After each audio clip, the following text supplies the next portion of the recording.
Bismillahirrahmanirrahim. Assalamualaikum warahmatullahi wabarakatuh. Alhamdulillah. Wassalatu wassalamu ala rasulillah wa ala alihi wa sahbihi ajma'in. Rekan-rekan sekalian yang saya hormati, berdasarkan rencana dan jadwal diskusi kita pada hari ini, bahwa sekarang kita akan membahas berbicara tentang pemilih yang sabar dan sadar pemilu.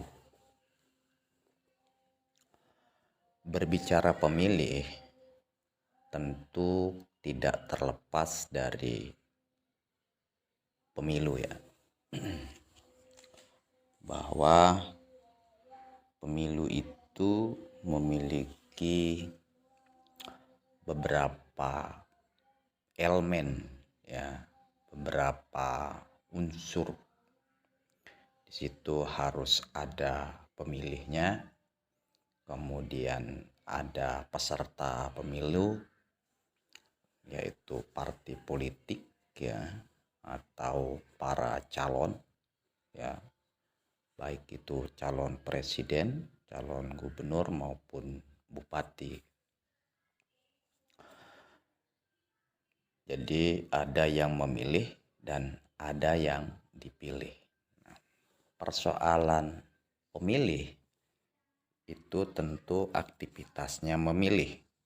Jadi ada pemilih yang beraktivitas untuk memilih. Jadi berbicara tentang siapa pemilih dan apa yang dilakukannya, gitu ya. Bahwa siapa ya pemilih itu tentu tidak seluruh warga negara ya. Jadi ada syarat-syarat menjadi pemilih. Pemilih itu harus berumur 17 atau pernah menikah. Kemudian dia tidak dalam posisi dicabut ya, dicabut hak konstitusinya. Jadi kalau berbicara pemilih dari aspek hukum Islam, jadi itu tentu orang yang berakal. Kenapa mesti harus disyaratkan berumur 17 tahun? Kenapa 17 tahun dan berakal dikonversikan dalam hukum Islam? Bahwa di usia 17 baik menurut ilmu kedokterannya, bahwa pada umur itu adalah usia yang matang. Usia matang dalam artian tidak saja usia di situ mampu membedakan mana yang baik dan mana yang benar, mana yang jelek dan mana yang buruk gitu. Tetapi juga dalam hukum Islam bahwa yang namanya 17 tahun itu tidak saja sehat dalam cara memilih mana baik dan benarnya ya, tetapi sudah memiliki fondasi yang kuat sebagai sebuah spirit di dalam dirinya dalam menentukan baik dan benar. Tidak saja baik dan benar itu dipengaruhi oleh doktrin-doktrin kebaikan dan kebenaran di luar dari konsep-konsep agama, misalnya pendapat para ahli, kemudian para guru dan dosen gitu ya. Tetapi baik dan benar itu juga sangat melekat pada dirinya. Tidak semua konsep itu kalau digunakan oleh setiap orang itu berdampak baik dan berdampak benar gitu ya. Terlebih lagi kalau kita berbicara tentang pemilih dalam perspektif Islam, bahwa memilih itu sudah terkoneksi dirinya.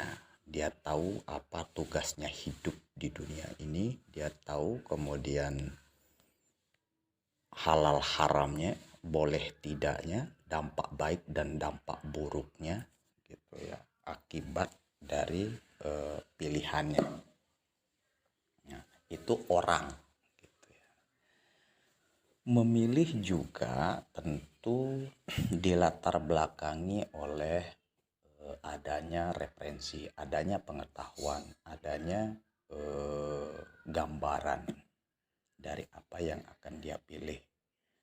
Jadi tidak serta-merta begitu ada kandidat, ada calon, kemudian pemilih itu bisa langsung memilih.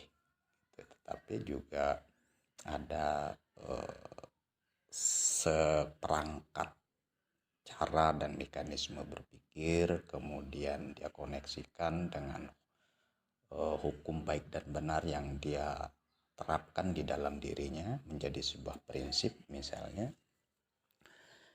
sehingga dalam memilih itu benar-benar dia memegang independensi interpersonal, ya, independensi pribadinya, tidak terpengaruh oleh apapun gitu,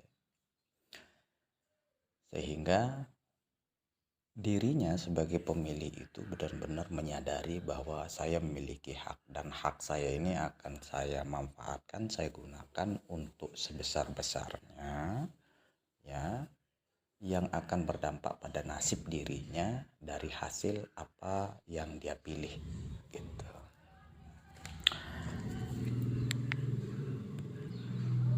Lalu aktivitas memilih itu apa? Memilih, ya, yang namanya memilih itu tentu disuguhkan, ya, disuguhkan alternatif. Yang alternatif ini tentu memiliki plus minus, memiliki kelebihan dan kekurangan gitu. Misalnya kalau memilih calon presiden, tentu dari para pasangan calon atau paket presiden itu ada berapa, itu tentu akan dipilih, ya, jadi punya referensi gitu dalam keyakinannya itu akan menjadi apa.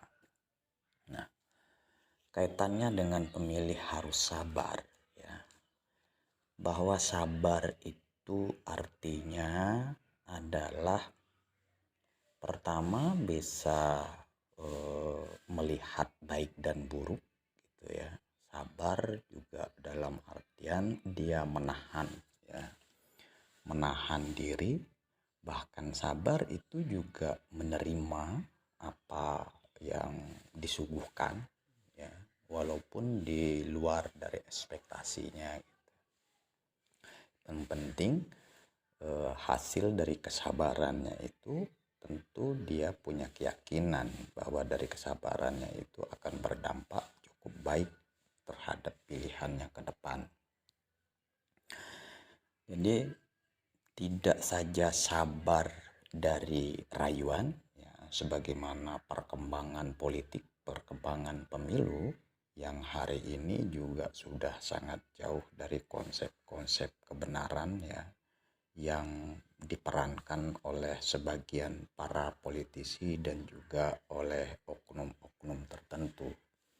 Misalnya kita juga sabar di dalam mendengar, ya, siapa tahu apa yang diucapkan benar menurut orang lain terhadap calon itu justru itu memang settingan, justru itu adalah desain, ya, untuk mencitrakan kandidat atau calonnya gitu. Jadi sabar itu juga dalam artian untuk bisa kita lebih objektif menilai mana kemudian kandidat yang baik, mana kandidat yang tidak baik, atau baik itu menurut perspektif apa gitu, ya. Apakah baik dalam perspektif media, di mana juga kita tahu media itu juga menjadi salah satu kendaraan atau media orang atau kandidat di dalam meningkatkan popularitas, elektabilitas, dan pencitraannya.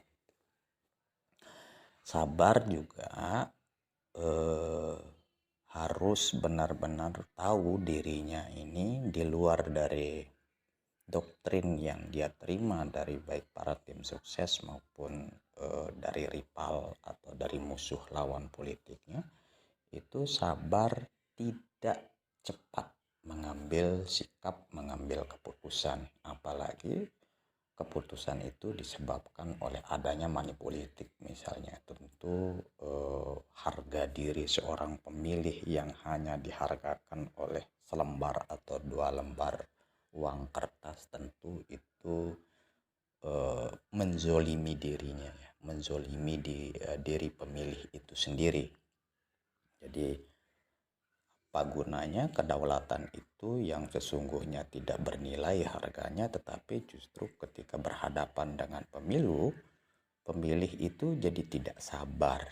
Jadi dia tidak tahan godaan, tahan rayuan, bujukan, atau bahkan mungkin dia tersesat secara pengetahuan karena dia diberikan kabar-kabar yang tidak enak, yang buruk, yang jelek dari kandidat lain atau dari tim sukses lain. Yang penting dirinya yang paling bagus gitu. Jadi kampanye itu juga ada perang dalam mengintervensi pilihan pemilih. Itu yang pertama yang ingin saya sampaikan. Lalu yang kedua, pemilih juga harus sadar pemilu. Bahwa pemilu itu awal mula atau embrio atau ibarat rahim seorang ibu, calon ibu melahirkan anaknya gitu. Bahwa anak yang terlahir itu apakah dia kemudian akan menjadi Yahudi atau Nasrani, ya tentu juga tidak terlepas dari pendidikannya, dari pembelajarannya ketika dia menghamili gitu ya, ketika dia hamil. Jadi sadar artinya bahwa benar-benar pemilu itu bersih, ya, berintegritas, bahkan bermartabat agar cantik gitu ya. Dimana pemilih itu juga harus menyadari dia sedang berada di pemilu gitu, di arena arena demokrasi, di arena politik. Kesadaran pemilih terhadap apa yang sedang terjadi itu menjadi penting, karena antara situasi di luar pemilu dan di dalam pemilu itu tentu akan sangat berbeda gitu. Sebut saja ketika sudah tidak ada pemilu, maka seringkali para pemilih itu menyesali pilihannya. Karena kalau kita sadar sebagai pemilih terhadap pemilu, itu tentu kita tidak akan terjebak oleh kepentingan, ya, oleh rencana, oleh janji-janji.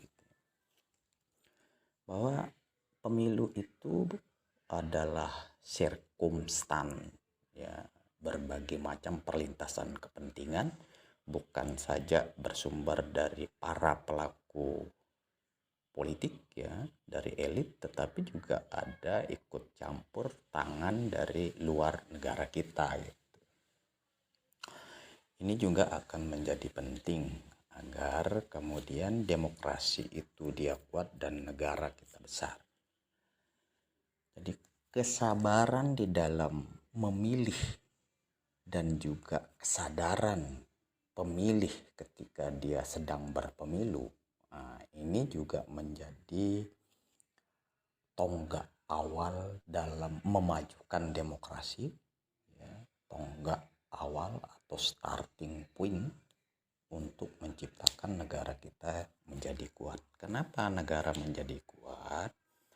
Karena pemimpin yang terlahir dari pemilu yang bersumber dari pemilih yang sabar dan sadar pemilu itu tentu juga menutup ruang gerak atau kemungkinan-kemungkinan dari pihak yang berkepentingan, ya, entah dari dalam maupun dari luar negara ini, untuk bisa menguasai negara kita dalam berbagai kebijakan dan keputusan tentunya nanti dari orang-orang yang dia usung kemudian itu yang memenangkan pesta demokrasi itu tentu akan sangat melemahkan.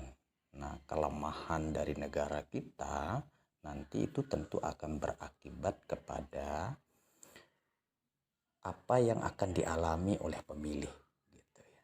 Apa yang akan terjadi akibat dari keputusan-keputusan pemimpin yang terpilih gitu. Jadi